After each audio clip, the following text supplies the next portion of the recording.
Welcome to Crime, Corruption, and Cocktails, the true crime podcast where we look at cases of corruption and negligence and examine their historical and cultural implications. Today, I'm drinking a cranberry and vodka. What are you having, Jenny? I'm drinking a rum and coke. On today's episode, we're discussing the murder of Vincent Chin. Vincent Chin was born on May 18th, 1955, in Guangdong Province, mainland China. In 1961, he was adopted from a Chinese orphanage by Bing Hing David Chin, also known as C.W. Hing, and Lily Chin. Vincent was their only child, and he grew up in Highland Park, Michigan. In 1971, Vincent's father was mugged, and the family moved to Oak Park, Michigan. After graduating high school, Vincent studied at the Control Data Institute and Lawrence Tech. He worked as a draftsman during the day in Oak Park and a waiter on weekends at a Chinese restaurant in Ferndale, Michigan. Vincent was well liked by colleagues and enjoyed writing poetry and reading. His father passed away in 1981, and he and his fiancée Victoria Wong were looking for a house with a room for his mother Lily. On June 19th, 1982, Vincent Chin and his friends were out in Highland Park celebrating his bachelor party. While at the Fancy Pants strip club, Chin and his friends got into an altercation with 43-year-old Ronald Ebbins and his stepson, 22-year-old Michael Nitz, both white men. According to the newspaper, the Detroit Free Press, Chin tipped the dancer at his table and Ebbins shouted, quote, "Hey, you little motherfuckers," end quote, and said to the strippers, quote, "Don't pay any attention to those little fuckers. They wouldn't know a good dancer if they'd seen one," end quote. Chin took issue with this comment. Stories about what happened next vary, but Ebbins alleged that Chin came over to the men and punched him in the jaw without provocation. However, witnesses would later testify that Ebbins also got up and said, quote, "It's because of you little motherfuckers that we're out of work," end quote. There were also claims that Ebbins used racial slurs toward Chin. At the time of the incident, Ebbins was a foreman for the Chrysler Automotive Manufacturing Plant, and Nitz had recently been laid off by an auto company but did have a job at a furniture store. During the 1980s, the American automotive industry was on the decline, and there was an increase in the number of Japanese automotive imports to the U.S. As the Southern Poverty Law Center said, quote, "Rather than criticize the American automakers for their inability to compete successfully, people blamed the Japanese people, giving rise to widespread anti-Japanese feeling," end quote. So when Ebbins used racial slurs towards Chin, Vincent's friends at the bachelor party told Ebbins, quote, "He's Chinese, not Japanese," end quote. In response to Chin punching Ebbins, Nitz pushed Chin. Both groups reportedly threw chairs at each other inside the bar before the fight spilled into the street. Chin then allegedly called Ebbins a quote-unquote chicken shit, and Nitz went to his car to retrieve a baseball bat, which caused Chin and his group to run. Nitz and Ebbins reportedly only chased after Chin and his Asian friends. Multiple witnesses admitted to seeing Nitz and Evans driving around the neighborhood for 30 minutes looking for Chen. It was also alleged that they paid $20 to a neighborhood passerby to help them, quote unquote, get the Chinese. They would eventually find Chen and a friend outside of a McDonald's restaurant. Chen tried to run, but Nitz grabbed him and held him down while Evans brutally beat Chen in the head with a baseball bat. Two plainclothes police officers witnessed the beating, and one would later say that Evans was swinging the bat like he was trying to quote unquote get a home run. When police officers approached Evans and told him to quote unquote drop the bat, he hesitated before complying. Chen, who was now unconscious and had a fractured skull, was taken to Henry Ford Medical Hospital. Before losing consciousness, Chen managed to whisper 3 words to one of his friends who was out with him that night. Quote unquote, "It's not fair." He was in a coma for 4 days before being taken off of life support on June 23rd. Vincent Chen was just 27 years old. Evans was initially arrested for assault, and when Chen died, both he and Nitz were charged with second-degree murder. This prompted 30th District Court Judge Thomas Bells to say at their arraignment, quote, "I am of the opinion that the defendants in this case were undercharged. The elements of first-degree murder are here," end quote. Bells said that there had been enough time between the initial bar fight and the bludgeoning outside the McDonald's for the two sides to cool off. Quote, "There was the willful, premeditated killing of a human being," end quote. Evans and Nitz later pleaded guilty to manslaughter in a plea bargain agreement. Evans and Nitz were sentenced to only 3 years probation and a $3,000 fine, plus additional costs by Circuit Judge Wayne Kaufman. Lily Chen, Vincent's mother, responded to the sentence by saying, quote, "What kind of law is this? What kind of justice? Something is wrong with this country," end quote. Judge Kaufman's rationale for this lenient sentence was that Chen had started the physical altercation and that Evans and Nitz had no prior convictions. Many in the Asian American community were appalled at Judge Kaufman's leniency. The group, American Citizens for Justice, or ACJ, was formed in 1983 by Asian American lawyers and community leaders in response. They protested the light sentence, to which Judge Kaufman said Evans and Nitz, quote, "weren't the kind of men you send to jail. We're talking here about a man who held down a responsible job for 17 or 18 years, and his son is employed and is a part-time student. You don't make the punishment fit the crime. You make the punishment fit the criminal," end quote. The prosecution did not seem to take the case seriously, as they did not argue for a more severe sentence and did not even attend the sentencing hearing to dispute defense attorney claims. No family members have been notified that the sentencing was to take place. Ken Yi, president of the Great Chinese Welfare Council, argued the sentence amounted to a, quote, "license to kill for $3,000 provided you have a steady job or are a student and the victim is Chinese," end quote. Over the next few months, the ACJ and other groups around the country protested the sentencing and petitioned the U.S. Department of Justice to investigate Vincent Chin's murder as a civil rights violation. The ACJ's work, led by journalist Helen Zia and lawyer Lisa Chan, paved the way for the first federal civil rights trial for an Asian American. According to UCLA professor Renee Tajima Pena, quote, "before that, Asian Americans were seen as not being a protected class," end quote. For these charges, it was not enough that Evans had murdered Chin, but that, quote, "a substantial motivating factor for the defendant's actions was Mr. Chin's race, color, or national origin, and because Mr. Chin had been enjoying a place of entertainment which served the public." End quote. The jury found Evans guilty of violating Chin's civil rights and sentenced him to 25 years in prison in 1984. The jury acquitted Nitz purportedly because he did not say anything racial. Evans appealed to the Court of Appeals for the Sixth Circuit and was ultimately cleared of all charges in the second trial in 1987 after accusations of alleged witness coaching. Neither Evans nor Nitz ever spent a single day in prison for Chin's murder. On March 23, 1987, a civil suit for the unlawful death of Vincent Chin was settled out of court. Michael Nitz was ordered to pay $50,000, which he complied with. Ronald Evans was ordered to pay $1.5 million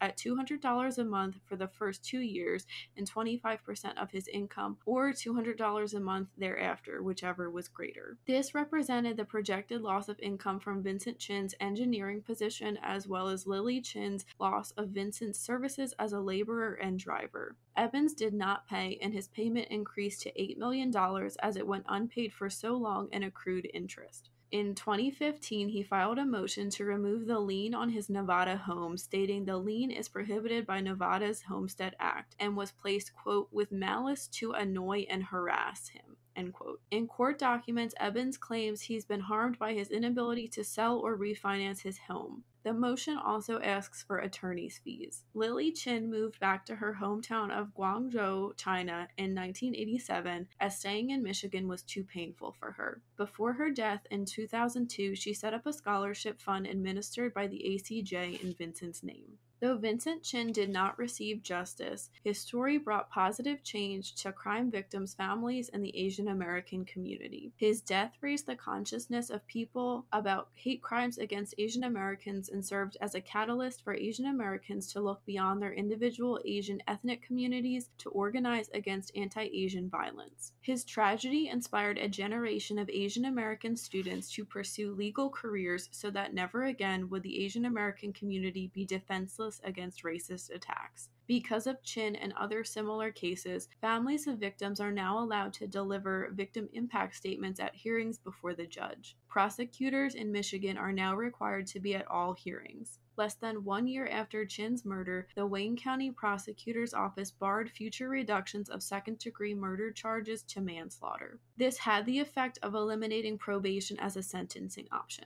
The ACJ is still around today and works to combat xenophobia and hate. In 2011, the city of Ferndale, Michigan erected a legal milestone plaque at the location where Chin was beaten and murdered. The plaque memorializes Vincent and commemorates the Asian American civil rights movement. Vincent Chin's story has become a milestone in the Asian American struggle for racial equality and political empowerment. Del, what are your thoughts on the murder of Vincent Chin and the aftermath? I think this is a disturbing case of someone not getting justice simply because of their racial. You had a situation where not only was there a time gap in between when the initial altercation happened at the strip club and then the McDonald's, but you also had a way of murder that was purposeful. This was a case where they grabbed a weapon, they went to a location, and they put a sustained beating on Chin that resulted in him being hospitalized in a coma and then life support being removed. How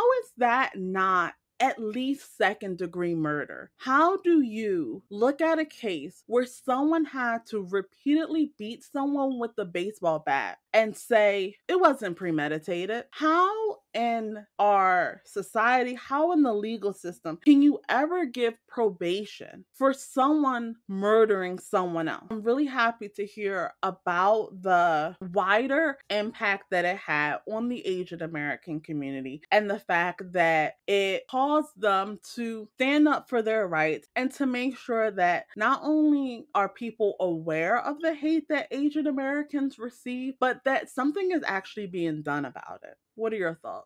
It's a very disturbing case and frankly like an embarrassment to the justice system. If you're not upset by hearing about this, like you're not paying attention. Someone was murdered and people got away with it because what, they had a job and they were good people. What kind of rationale is that? I'm just sick and tired of having people's reputation protected more than victims are protected or given justice. And Evans clearly has no remorse. I mean, I'm sure he's suffering with the thing on his house, but he killed someone. He should suffer in some way, if you ask me. I mean, if this is how he's going to have to suffer because he can't refinance his home, then that's fine with me. It's appalling. And then the fact that he was going to say it was placed on his house to annoy and harass him. Did you forget that you killed someone? The intent was very clear to harm him. I was not very familiar with this case until maybe 2 years ago. I didn't know going into this that because Vincent Chin, that families can give statements to judges. That's something that has affected countless people. So it's great to see people inspired to make sure there isn't another Vincent Chin in the future. We're going to take a minute to talk about some more modern anti-Asian American and Pacific Islander hate and violence and a little bit of history of anti-Asian sentiment in the country. Asian Americans make up about 7% of the United States population, and Asian Americans are often overlooked. Their experiences and voices are not prominent in Western media and culture. Asian Americans are often viewed as outsiders. They have their cultures lumped together, and they experience harmful stereotypes like that of the quote-unquote model minority. Anti-Asian sentiment has existed in the U.S. for hundreds of years. In 1882, the Chinese Exclusion Act became law in the U.S. It prohibited all immigration of Chinese laborers to the United States. This was the first significant law that excluded a particular group of people from immigrating to the United States. And during World War II, the U.S. forcibly rounded up and incarcerated 120,000 Japanese Americans in internment camps. And around 2/3 of those that were incarcerated were U.S. citizens.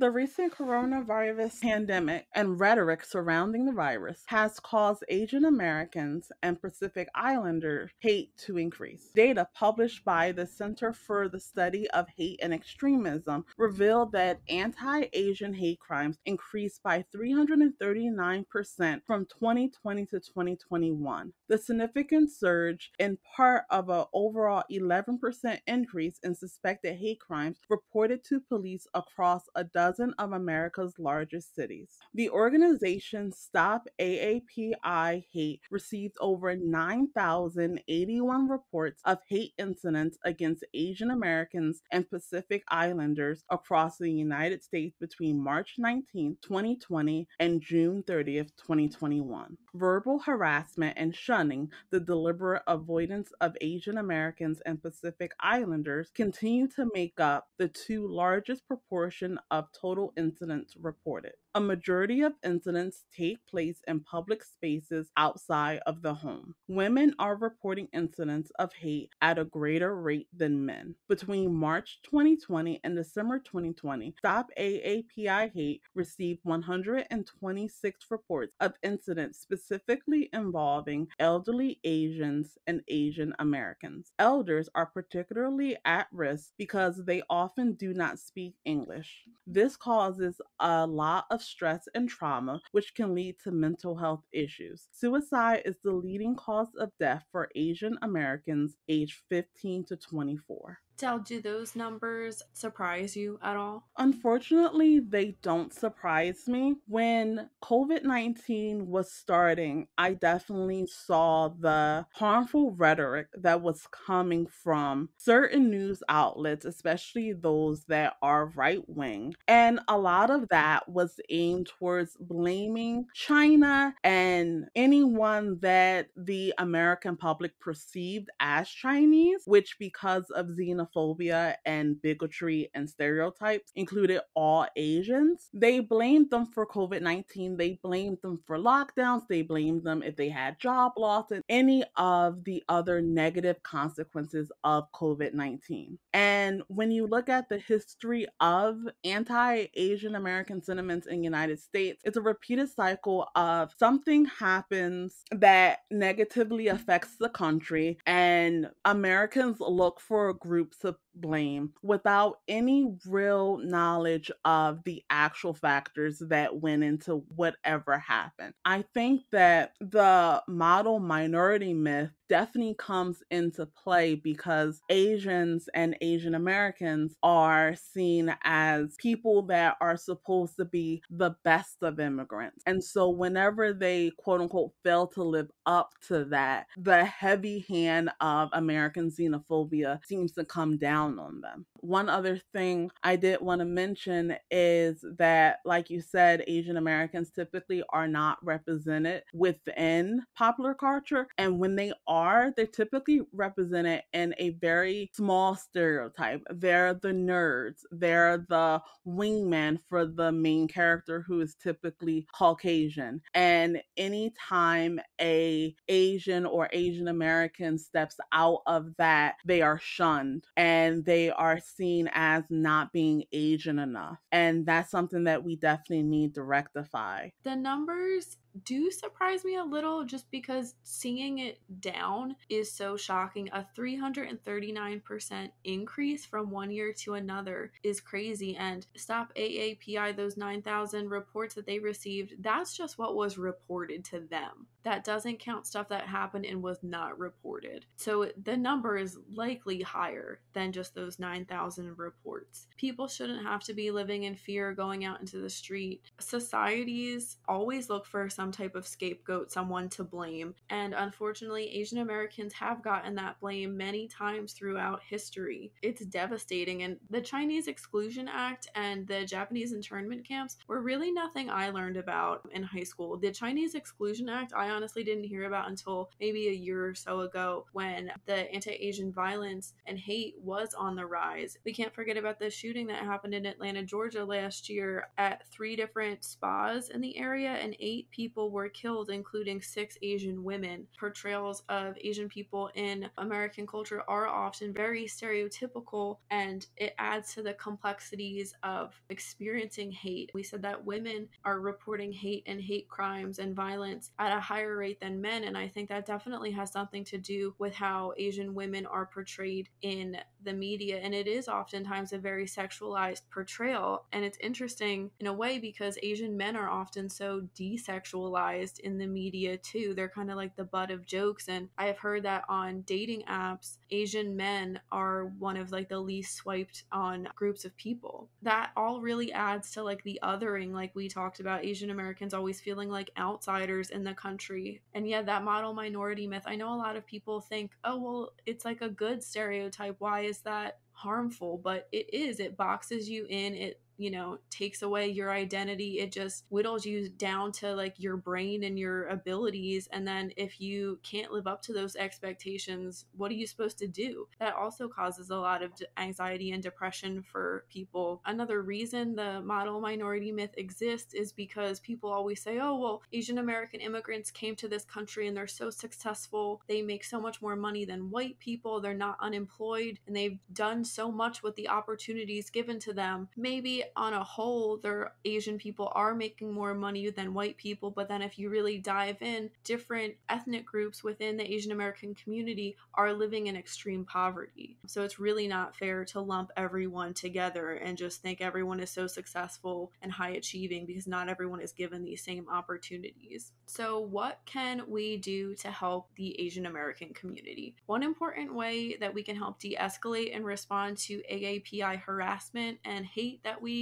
witness is through bystander intervention. Not taking action also affirms the idea that harassment is a quote-unquote normal or acceptable part of our culture. According to the organization The Right to Be, when we intervene, not only do we reduce the trauma of harassment for the person who has been harmed, but we also slowly chip away at the culture of harassment and replace it with one of humanity. Many bystander intervention trainings focus on the 5 Ds, and Del and I are going to go over them now. So the first is direct. This is simply a direct response to harassment by naming the inappropriate behavior and confronting the person doing harm. Direct intervention can be risky because the person harassing may redirect their abuse towards you or whoever the intervening bystander is, and it may escalate the situation. So always consider your safety and the situation before directly responding to a harasser. And direct response should be brief and to the point. So if you witness something and you want to directly respond, you could say, leave them alone, or that's inappropriate, that's racist, that's offensive. Next is delegate. Delegation is asking a third party to help with intervening in harassment. The keys to delegation are looking for a delegate who is ready and willing to help. This can be anyone from a security guard, a store manager, or someone standing right next to you. When you delegate someone to help you, try to tell them as clearly as possible what you're witnessing and how you'd like them to help. Next is distract. Distraction is a subtle and creative way to intervene. Its aim is to simply derail the incident of harassment by interrupting it. The keys to good distraction are to ignore the person who is harassing and engage directly with the person who is being harassed. This can look like asking the person who is being harassed for the time or for directions. Don't talk about or refer to the harassment that's happening. Instead, talk about something completely unrelated. The fourth D is delay. Even if we can't act in the moment, we can still make a difference for someone who is being harassed by checking in on them after the fact. Many types of harassment happen in passing or very quickly, and it's not always possible we'll have the chance to intervene in another way. But we don't have to just ignore what happened and move on. We can help reduce that person's trauma by speaking to them after an instance of harassment. This looks like asking them if they're okay and letting them know you saw what happened and it wasn't okay. Ask them if there's any way that you can support them. Offer to accompany them to their destination or sit with them for a while. The last D is document. Documentation involves either recording or taking notes on an instance of harassment. It can be really helpful to record an incident of harassment, but there are some keys for safety and responsibly documenting harassment. Assess the situation. Is anyone helping the person being harassed? If not, use another of the 5 Ds. Recording someone's experience of harm without ensuring they're already receiving help can just create further trauma for them. If someone else is already helping out, assess your own safety. And if you are safe, begin documenting. Always ask the person who was harassed what they want to do with your recording and or note. Never post it online or use it without their permission. When using the 5Ds, always prioritize safety and do what you are comfortable with. Free online trainings are offered through groups like Right to Be and Hollaback. If you've experienced hate or harassment, you can report this to Asian Americans Advancing Justice, and there is assistance with legal and social services that are available through the Stop Hatreds group Stop Hate Hotline. That number is 1-844-9-NO-HATE, which is accessible in a number of languages and is open to anyone. That wraps up this week's case. Thank you for listening. Let us know in the comments what you think about the murder of Vincent Chin and the sentences of his killers. You can read more about this case and how to support us in the links below. We will be back next week with a brand new episode focused on the infamous 1950s quiz show scandal. As always, stay safe.